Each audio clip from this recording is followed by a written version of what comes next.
अस्सलाम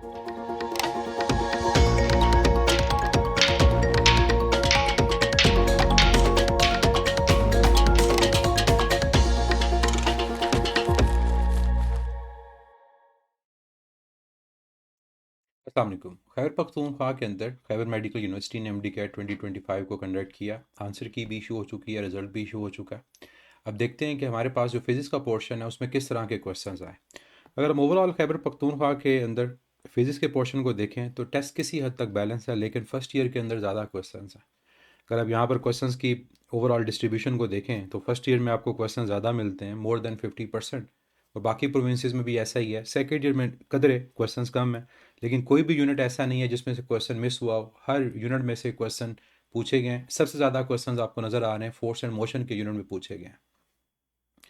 अगर हम कैटेगरी वाइज देखें तो डेफिनेशन स्टेटमेंट बेस्ड क्वेश्चन, जो नॉलेज बेस्ड क्वेश्चन है वो ज़्यादा है, 10 है। फार्मूला बेस्ड क्वेश्चन 2 है, यूनिट से रिलेटेड एक क्वेश्चन है, कॉन्सेप्ट बेस्ड क्वेश्चन 12 और एप्लीकेशन बेस्ड क्वेश्चन 5, 17। और हर प्रोविंस में ऐसा ही है, 50% क्वेश्चन कॉन्सेप्ट और एप्लीकेशन बेस्ड क्वेश्चन के हैं। और न्यूमेरिकल्स क्वेश्चन यहाँ पर 5 हैं, इतने ही एवरेज पूछे जाते हैं। और ग्राफ से रिलेटेड एक क्वेश्चन है। तो चलें डिस्कस करते हैं इन क्वेश्चंस को। फर्स्ट क्वेश्चन है, according to Lenz's law the direction of induced current in a conductor is such that. Lenz's law की स्टेटमेंट है कि इंड्यूस करंट और ईएमएफ हमेशा अपने कॉस को अपोज करेगा। तो यहाँ पर जो राइट आपके पास आंसर होगा that will be alpha. Oppose the change in magnetic flux, ये नहीं है कि फ्लक्स को हमेशा बढ़ाने की कोशिश करेगा या कम करने की कोशिश करेगा। जो भी हो रहा होगा जिसकी वजह से इंड्यूस करंट, उसको अपोज करेगा। तो right answer is alpha. In a pure capacitance AC circuit the current, capacitor के अंदर हम जानते हैं कि करंट पोटेंशियल डिफरेंस को लीड करता है 90 डिग्री से। तो राइट आंसर यहाँ पर बीटा होगा। और अगर कैपेसिटर की जगह इंडक्टर होता तो लैग करता 90 डिग्री से। अगर रजिस्टर होता तो दोनों फेज में। तो यहाँ पर आंसर आपका बीटा है। In a full wave rectifier using two diodes the diode D1 and D2 operate. अब क्वेश्चन जो है वो 4 डायोड से रिलेटेड नहीं है, उसने बता दिया कि 2 डायोड यूज़ हो रहे हैं। अगर 2 डायोड यूज़ हों तो ये हमारे पास सेंटर टेप ट्रांसफार्मर जो है वो यूज़ होता है इस केस के अंदर। और सेंटर टेप ट्रांसफार्मर के अंदर आप देख रहे होते हो कि 2 डायोड यूज़ हो रहे होते हैं। एक D1 आप नाम दे देते हो और एक D2। और साथ हमारे पास यहाँ पर क्या होती है, यहाँ पर लोड रेजिस्टेंस होती है। अब क्या दोनों डायोड साइमल्टेनियसली ऑपरेट हो रहे होते हैं? No, alternate. अगर पहले हाफ के अंदर D1 की बाइसिंग फॉरवर्ड होगी तो दूसरे हाफ में D2 की बाइसिंग फॉरवर्ड होगी। तो यहाँ पर जो राइट आंसर है वो beta. The energy of a quantum is given by which? Energy of quantum means energy of photon is equal to hf। ये फोटोन की एनर्जी का फार्मूला। तो करेक्ट ऑप्शन यहाँ पर बीटा आएगी। In hydrogen spectrum the bracket series lies in Lyman series ultraviolet में, Balmer visible में, और बाकी तीनों ब्रैकेट पार्सन फंड इंफ्रारेड में। तो right answer is Charlie. Which of the following statement best describe the nature of the nuclear decay. अब nuclear decay से related कौन सी स्टेटमेंट करेक्ट है? याद रखिएगा कि जो न्यूक्लियर डिके होता है ये फिनोमिना स्पॉन्टेनियस होता है। मतलब जब आप रेडियो एक्टिविटी की डेफिनेशन को देखते हो तो स्पॉन्टेनियस डिसइंटीग्रेशन आता है, तो स्टिमुलेटेड नहीं होता। तो यहाँ पर राइट आंसर जो आपके पास है alpha. It occurs both spontaneously and randomly. बाकी ऑप्शन देखो, it occurs only when external energy is provided, no, क्योंकि नेचुरल है, इसका ताल्लुक किसी एनर्जी के साथ या किसी फास्ट मूविंग पार्टिकल से नहीं होगा। It occurs at regular interval, no. It can be controlled by temperature and pressure, no. इसको हम किसी भी टेम्परेचर और प्रेशर से कंट्रोल नहीं कर सकते, क्योंकि ये सिर्फ और सिर्फ नेचर पे डिपेंड करेगा, किसी भी फिजिकल स्टेट पे या कंडीशन पे डिपेंड नहीं करेगा। तो right answer is only alpha, क्योंकि नेचुरल हमारे पास डिके की बात हो रही है। A board moves 4 kilometre east and 3 kilometre north. हमारे पास एक बोर्ड है, वो पहले 4 किलोमीटर ईस्ट की तरफ मूव हुई और फिर उसके बाद 3 किलोमीटर नॉर्थ। अगर हम यहाँ पर डिस्प्लेसमेंट को फाइंड करें तो हमें पैथागोरस थ्योरम अप्लाई करना पड़ेगा और उसके अकॉर्डिंगली डिस्प्लेसमेंट आएगी 5 metre. Another board moves 3 kilometre north first and then 4 kilometre east. एक और बोर्ड है, वो पहले मूव हुई हमारे पास 3 किलोमीटर नॉर्थ पहले और उसके बाद 4 किलोमीटर ईस्ट, लाइक दिस। इसको भी अगर आप हेड टू टेल रूल से ऐड करें तो आपके पास रिजल्टेंट दोबारा कितना आएगा? रिजल्टेंट 5 किलोमीटर ही आएगा और डायरेक्शन भी क्या आएगी? Same, north east. तो which statement is correct about their final displacement? तो बच्चे दोनों की मैग्नीट्यूड और डायरेक्शन सेम है डिस्प्लेसमेंट की। तो राइट आंसर क्या होगा? Both have same displacement vector and that is alpha. The area under the line on a displacement time graph of a car moving with uniform velocity would be. हमारे पास एक body है जिसके बारे में ये कहा कि वो यूनिफॉर्म वेलोसिटी से मूव कर रही है, तो उसकी डिस्प्लेसमेंट टाइम ग्राफ क्या होगा। क्वेश्चन को और से देखिएगा, वेलोसिटी टाइम नहीं पूछा, डिस्प्लेसमेंट टाइम पूछा। और डिस्प्लेसमेंट टाइम ग्राफ के अंदर हमारे पास अगर वेलोसिटी यूनिफॉर्म हो तो ग्राफ स्ट्रेट लाइन होता है लाइक दिस। अब इसके नीचे उसने पूछा कि क्या शेप बन रही होगी, the area under the line. तो area under the line constant velocity के लिए, यूनिफॉर्म वेलोसिटी के लिए वो ट्राइंगल होगी। तो यहाँ पर राइट आंसर क्या होगा, बीटा। और अगर ये क्वेश्चन होता वेलोसिटी टाइम ग्राफ से रिलेटेड तो फिर स्ट्रेट लाइन होती, फिर नीचे रेक्टेंगल या स्क्वायर बनता। तो करेक्ट ऑप्शन इस केस में beta. A car travel start from rest, initial velocity 0 है, and moves with the uniform acceleration, acceleration given है। What will be the velocity after 5 second, हमें फाइनल वेलोसिटी फाइंड करनी है, time given है। तो simple first equation of motion, V F is equal to V I plus A T. Final velocity की value हमारे पास find होगी, initial velocity 0, acceleration 3 और टाइम कितना है 5। तो 3 into 5, answer will be 15 metre पर second, and that is Charlie option. A passenger is standing in a stationary bus. When the bus suddenly starts moving forward, the passenger falls backward. Which phenomena best explains observation? Inertia. कि आपके पास एक बस rest पर थी, चलना start कर देती है, तो आप यानी आप पैसेंजर अपनी स्टेट ऑफ रेस्ट को मेंटेन करता है तो बैकवर्ड मूव करेगा, और अचानक अगर ब्रेक लगा दे तो आगे मूव करेगा, तो फिर स्टेट ऑफ मोशन। इसको इनर्शिया ऑफ रेस्ट और इनर्शिया ऑफ मोशन कहा जाता है। तो राइट आंसर इज चार्ली। और अगर लॉ पूछा जाता तो first law of motion. A ball is projected at 45 degree with the initial speed of 20 meter per second on earth. How does the range with air resistance, RW with air resistance है, RA हमारे sorry without है, RA with resistance है।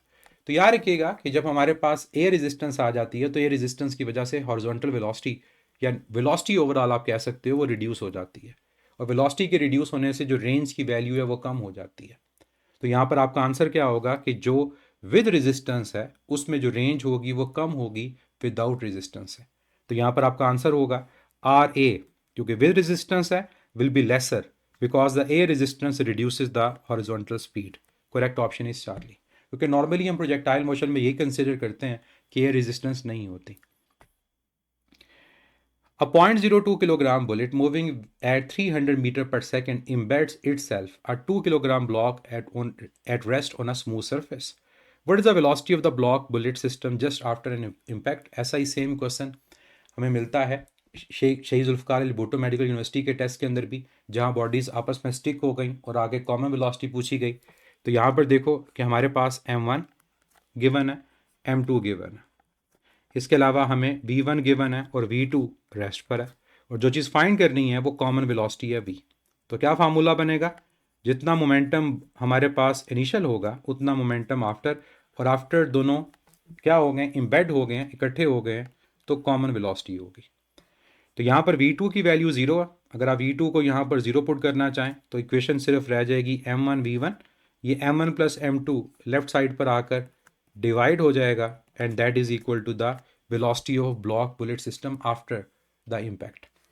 अब यहाँ पर value put करें, m1 0.02 है, उसको आप लिखोगे 2 टाइम्स 10⁻⁻², और जो v1 है वो 300 है, और नीचे मैसेज का सम, तो 2 टाइम्स 10⁻² प्लस 2। अब ये जो हमारे पास 10⁻² है, ये इन दो जीरोस के साथ सॉल्व होकर 10⁻0 बन जाएगा। तो सिर्फ रह क्या जाएगा 2 इंटू 3 6, और नीचे 2 प्लस 2 इंटू 10⁻², मतलब 2 प्लस 0.002, ये आपके पास ऐड होकर आ जाएगा 2.02 नॉट 002। अब यहाँ पर आप इसको देख सकते हैं कि 6 को 2 से डिवाइड करें 3, और अगर 2.02 है तो 3 से कम होगा 2.9 ऑलमोस्ट आप कह सकते हो। तो यहाँ पर अप्रॉक्सीमेट जो आंसर है वो 3 मीटर पर सेकेंड है। Correct option is beta.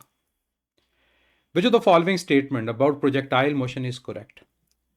First one, the horizontal velocity of projectile changes. No, horizontal velocity change नहीं होती। The vertical velocity of projectile remain constant. No, vertical velocity ऊपर जाते हुए डिक्रीज करती है, नीचे आते हुए इंक्रीज करती है। At the highest point, the vertical velocity of the projectile is 0. Yes, ये correct है।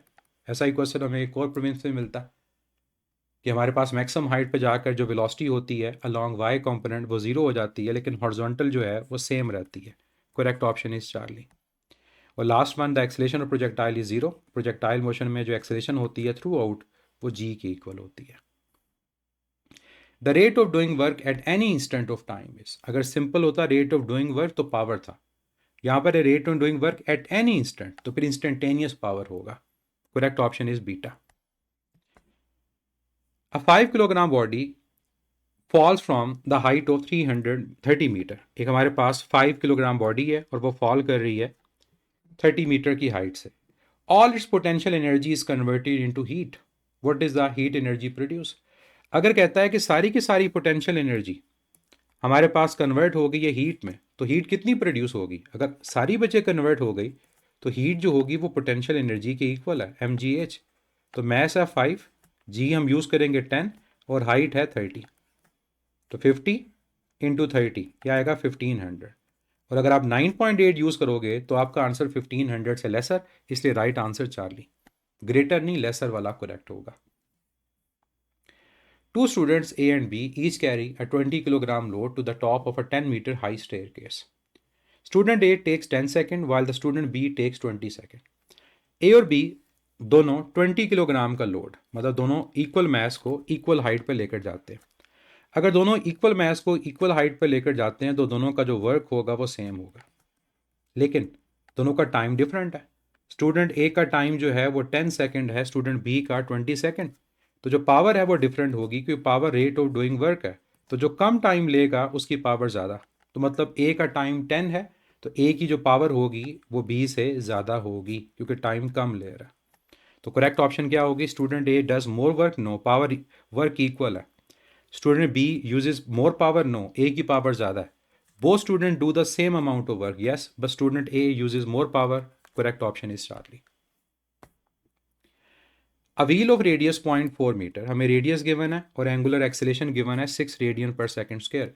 लीनियर एक्सेलेरेशन फाइंड करनी है, मींस टेंजेंशियल एक्सेलेरेशन। फार्मूला होता है AT is equal to R times alpha. तो R 0.4 है और अल्फा की वैल्यू 6 है। अगर 6 को 4 से करते तो 24, अगर 0.4 है तो 2.4 और यूनिट होगा मीटर पर second square. Correct option is delta. If an object is moving anti-clockwise along a circular path in horizontal plane on a page, then the direction of its angular velocity is। अगर एक plane के ऊपर हमारे पास जो body है वो rotate कर रही है एंटी क्लॉकवाइज डायरेक्शन में, तो हमारे पास ओमेगा की डायरेक्शन क्या होगी। हम यहाँ पर यूज़ करेंगे राइट हैंड रूल। और राइट हैंड रूल के मुताबिक अगर ये प्लेन है जहाँ मैं लिख रहा हूँ एंटी क्लॉकवाइज बॉडी रोटेट कर रही है, तो थंब क्या है, अपवर्ड। अपवर्ड का मतलब क्या है, आउट ऑफ द प्लेन। तो perpendicular out of the plane हमारे पास इसका राइट आंसर होगा। करेक्ट ऑप्शन क्या होगा, perpendicular to the plane and pointing out, yes Charlie, pointing out outward direction में। If a particle moves along a circular path of radius r with angular displacement theta, then the arc length is, simple question है, arc length s r theta के equal होता है। और अगर vector form में होता तो वेक्टर फॉर्म में हमारे पास पहले थीटा और फिर हमारे पास r, तो यहाँ सिंपल प्रोडक्ट पूछा हुआ है तो अल्फा राइट आंसर है, r इंटू थीटा। ये क्रॉस प्रोडक्ट नहीं है, सिंपल मल्टीप्लिकेशन है। A ball of weight Fg is falling vertically downward through air. If the drag force acting on it at some instant is Fd, what is the net force? हमारे पास अगर एक ball downward move कर रही है gravitational force की वजह से, तो ड्रैग फोर्स क्या है, ड्रैग फोर्स अपवर्ड है। अगर ओवरऑल इसकी एक्सेलेरेशन को देखा जाए तो वो डाउनवर्ड है। तो जब नेट फोर्स को फाइंड करेंगे तो नेट फोर्स में जिस डायरेक्शन में बॉडी मूव कर रही है उसको पॉजिटिव लेंगे और उसमें से सब्ट्रैक्ट कर देंगे अपवर्ड फोर्स को, तो F G minus F D इसका राइट आंसर होगा। Correct option is beta. और अगर बॉडी अपवर्ड होती तो अपवर्ड फोर्स ग्रेटर होती, फिर F D minus F G होता। Most kinds of fluid flow are turbulent rather than laminar because of. हमारे पास ऐसा ही क्वेश्चन एक और प्रोविंस के अंदर भी है कि फ्लो टर्बुलेंट कब होता है, जब वेलोसिटी क्रिटिकल से ज़्यादा हो। वो वेलोसिटी क्या होती है, हाई। तो इसका राइट आंसर क्या होगा, Charlie, at high velocity the flow will be turbulent. और लो वेलोसिटी पे लैमिनर होता है। According to equation of continuity, when the cross-sectional area of the pipe decreases, the fluid velocity। Equation of continuity हमें क्या बताती है कि स्पीड का ताल्लुक एरिया से इन्वर्स है। तो अगर आपके पास क्वेश्चन में मेंशन है कि एरिया डिक्रीज कर रहा है तो स्पीड इंक्रीज करेगी। Right answer is alpha. The fluid velocity increases due to decrease in the area. Water flows steadily through a pipe that gradually narrows. At a wider end, जहाँ पर area ज़्यादा है, velocity is 1 meter per second. At the narrower end, जहाँ area कम हो गया, velocity obviously ज़्यादा हो जाएगी. Which statement is correct about the pressure? Bernoulli's equation से रिलेटेड है कि कौन सा हमारे पास इक्वेशन करेक्ट होगी प्रेशर से related in the narrower region as compare to wider. हमने नैरोअर के बारे में बताना है वाइडर के मुकाबले में. तो बच्चे जहाँ नैरो रीजन होगा, नैरो रीजन के अंदर हमारे पास वेलोसिटी बढ़ जाएगी एरिया के कम होने की वजह से. और बर्नौलीज के मुताबिक वेलोसिटी का और प्रेशर का रिलेशन इन्वर्स है. तो जहाँ वेलोसिटी बढ़ जाएगी वहाँ प्रेशर आपका कम हो जाएगा. तो करेक्ट ऑप्शन क्या होगी? The pressure is lower at the narrow end because velocity is higher. Yes, alpha ही करेक्ट है, बाकियों को पढ़ने की ज़रूरत नहीं है. बाकी देखें कि pressure is higher at the narrow end गलत है, प्रेशर इज सेम गलत है, प्रेशर इज इंडिपेंडेंट गलत है. What is a necessary condition of the wave motion? हमारे पास किसी भी मीडियम के अंदर वेव प्रोपगेट करती है तो उसकी दो कंडीशन होती हैं, इलास्टिसिटी और इनर्शिया. कि मीडियम इलास्टिक होना चाहिए और दूसरा उसमें इनर्शिया होना चाहिए. तो यहाँ पर राइट आंसर क्या है? Alpha. The medium must be elastic. Elastic होगा तो इंटरेक्शन हो पाएगी और उसकी वजह से एनर्जी और मोमेंटम ट्रांसफर होगा. A progressive wave is the one which, progressive wave उसको कहा जाता है जिसमें एनर्जी और मोमेंटम ट्रांसफर होता है. और नॉन प्रोग्रेसिव जैसे स्टेशनरी वेव है, स्टैंडिंग वेव है, उसमें एनर्जी और मोमेंटम ट्रांसफर नहीं होते, कन्फाइंड हो जाते हैं. तो यहाँ progressive wave is the one which does not vibrate, no. Carries energy across the medium, yes, beta right answer होगा. Propagates only through the air, no. और right last answer requires a denser medium, no. Answer है beta जिसमें energy carry करते हैं. The speed of sound in air increases with, speed of sound किस पे depend करती है? स्पीड ऑफ साउंड डिपेंड करती है डेंसिटी पे इनवर्सली, मॉइस्चर पे डायरेक्टली, क्योंकि मॉइस्चर के आने से डेंसिटी कम हो जाती है, और टेम्परेचर के साथ भी डायरेक्टली, लेकिन अंडर रूट के साथ. तो यहाँ पर आप कहते हैं कि स्पीड ऑफ साउंड इंक्रीज कब करेगी? जब डेंसिटी कम होगी, मॉइस्चर ज़्यादा होगा, टेम्परेचर ज़्यादा होगा. ये ऑप्शंस है. तो यहाँ पर आपके पास आंसर होगा हाई टेम्परेचर और आपके पास मॉइस्चर या humidity. Right answer is alpha. A wave has a velocity of 300 meter per second and a frequency of 100 hertz. If the medium is changed so the velocity double but the frequency remains constant, the new wavelength will be. देखो medium change होने से frequency change नहीं होती, ये तो मैं पता. तो मीडियम अगर चेंज हो रहा है और वेलोसिटी के बारे में कह रहे हैं डबल हो रहा है, तो v is equal to F lambda. तो v का लेमडा के साथ रिलेशन डायरेक्ट है. तो अगर वेलोसिटी की वैल्यू डबल हो रही है तो वेवलेंथ की वैल्यू भी डबल होगी, तभी आपकी फ्रीक्वेंसी भी सेम रहेगी. Right answer is beta. When a particle executing simple harmonic motion moves from mean to extreme, its kinetic energy. हम काइनेटिक एनर्जी के बारे में जानते हैं कि मीन पोजीशन पे काइनेटिक एनर्जी जो होती है वो मैक्सिमम होती है, और एक्सट्रीम पोजीशन पे जो काइनेटिक एनर्जी होती है वो मिनिमम होती है, और एक्सट्रीम पे जाकर वो ज़ीरो. इसका मतलब मीन से अगर आप एक्सट्रीम की तरफ जा रहे हो तो काइनेटिक एनर्जी डिक्रीज कर रही है, और एक्सट्रीम पे जाकर ज़ीरो. तो right answer is beta. Decrease is continuously and become zero at the extreme position. और काइनेटिक एनर्जी का क्या फार्मूला होता है? हाफ टाइम के x naught square minus x square. तो इस फार्मूला में जब आप एक्स की जगह एक्स नॉट पुट करोगे तो x naught square minus x naught square, kinetic energy zero. Heat will spontaneously flow from, heat कहाँ से मूव करती है? हीट हमेशा hotter body to colder body, high temperature to low temperature spontaneously move करती है. और अगर हम लो से हाई मूव करवाने की कोशिश करेंगे तो वो स्पॉन्टेनियसली नहीं होती, उसमें हमें वर्क करना पड़ता है. तो यहाँ पर है स्पॉन्टेनियसली, खुद से. तो खुद से hot to cold, answer is delta. The ऐसा unit of molar specific heat is, molar specific heat joule per mole per kelvin, क्योंकि मोलर स्पेसिफिक हीट का formula Q over N delta T होता है. तो joule per mole per kelvin. और अगर यहाँ पर हमारे पास मोलर की जगह सिर्फ स्पेसिफिक हीट होता तो फिर जूल पर किलोग्राम पर केल्विन होता. At a constant pressure and volume, an ideal gas has CV3/2R, then Cp will be. Cv given है, Cp फाइंड करना है. Cp माइनस Cv R के इक्वल है. तो यहाँ से Cp को फाइंड करेंगे तो Cp Cv plus R. Cv negative right पे जाकर पॉजिटिव हो गया. तो Cv गिवन है 3/2R, इसमें R को ऐड कर दोगे, एलसीएम क्या आएगा 2. तो 3R प्लस 2R, आपका आंसर होगा 5r/2। करेक्ट ऑप्शन क्या है? Charlie. The electric field at a point is, electric field की डेफिनेशन क्या होती है? इलेक्ट्रिक फील्ड को अगर आप डिफाइन करो तो electric field is force per unit charge, और ये electric field basically electric field intensity के बारे में, क्योंकि फार्मूला पूछ रहा है। अदरवाइज इलेक्ट्रिक फील्ड हम जानते हैं कि एक रीजन होता है अराउंड अ चार्ज जिसमें वो किसी दूसरे चार्ज को अट्रैक्ट या रिपेल करता है, लेकिन यहाँ पर ऑप्शंस को देखो तो यहाँ पर electric field in terms of electric field intensity है, तो फोर्स पर यूनिट चार्ज, तो करेक्ट ऑप्शन डेल्टा होगी।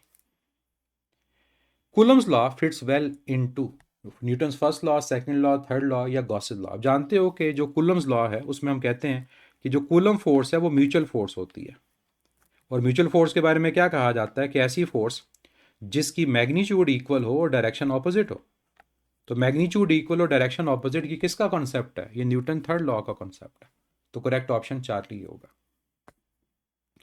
The work done in moving a unit positive charge from one point to another while keeping the charge in electrostatic equilibrium, ये potential difference की definition है कि अगर आप एक point से दूसरे पॉइंट में एक चार्ज को मूव करवाते हो और इलेक्ट्रोस्टैटिक इक्विलिब्रियम को मेंटेन करते हो, मतलब जितनी फोर्स आप अप्लाई करोगे उतनी उस पर इलेक्ट्रोस्टैटिक फोर्स अप्लाई हो रही होगी, मतलब जो नेट फोर्स हमारे पास होगी वो ज़ीरो है, वो चार्ज एक्सेलेट नहीं करेगा, तो ये पोटेंशियल डिफरेंस की डेफिनेशन होती है। और अगर होता कि इन्फिनिटी से मूव करवा कर एक पॉइंट पे लेकर आ रहे हैं तो सिंपल इलेक्ट्रिक पोटेंशियल होता, और अगर होता कि चार्ज को मूव करवाने उसमें एनर्जी स्टोर हो रही है, यहाँ पर मूव करने की बात ना होती इलेक्ट्रोस्टैटिक इक्विलिब्रियम की, तो फिर हम पोटेंशियल एनर्जी की बात करते हैं। ठीक है, तो यहाँ पर आपका जो राइट आंसर होगा that is about potential difference. If the potential difference across a conductor is doubled, keeping resistance constant, the power dissipation is। Power का फार्मूला जो in terms of potential and resistance हो, we square over are. तो resistance के बारे में कहा constant है, तो पोटेंशियल के साथ रिलेशन डायरेक्ट है लेकिन पावर 2 के साथ, तो अगर पावर 2 के साथ रिलेशन है तो आप वोल्टेज को डबल कर रहे हो, क्योंकि यहाँ पे मेंशन है कि पोटेंशियल डिफरेंस डबल हो गया, तो पोटेंशियल डिफरेंस की वैल्यू डबल, तो 2 का स्क्वायर 4, पावर आपकी 4 टाइम्स क्वाड्रपल हो जाएगी। Correct option is Charlie. When area vector A is parallel to the magnetic field, the value of magnetic flux। देखो मैग्नेटिक फ्लक्स के फार्मूला में आपका वेक्टर एरिया ही आता है, तो यहां पर वो कह रहा है कि जो वेक्टर एरिया है वो पैरेलल है मैग्नेटिक फील्ड के, तो वेक्टर एरिया अगर पैरेलल है तो यहां पर एंगल क्या आएगा? 0। अगर प्लेन एरिया कहता तो फिर एंगल 90 होता। तो यहाँ वेक्टर एरिया सिंपल, फ्लक्स का फार्मूला ही वेक्टर एरिया और मैग्नेटिक फील्ड के दरमियान होता है, तो वेक्टर एरिया पैरेलल एंगल 0, तो बी ए कॉस 0, बीटा ऑप्शन है, और कॉस 0 1, तो बी ए भी हो सकता था, लेकिन कॉस 0 के साथ ऑप्शन गिवन है, so the right answer is beta. तो ये था खैबर मेडिकल यूनिवर्सिटी के एमडी कैट में फिजिक्स का पोर्शन। तो ओवरऑल टेस्ट बैलेंस था, हर तरह के क्वेश्चन शामिल थे और ऑलमोस्ट हर यूनिट को इसमें टच किया गया। तो आई होप आपका जो टेस्ट है वो अच्छा हुआ होगा, और इंशाल्लाह जो भी रिज़ल्ट आएगा वो आप लोगों के हक़ में बेहतर होगा। परेशान नहीं होना, अपना बहुत सारा ख्याल रखिएगा, इंशाल्लाह आप लोग एक बेहतर मुस्तकबिल की तरफ जाओगे, बस इस चीज़ पे आपको यकीन रखना।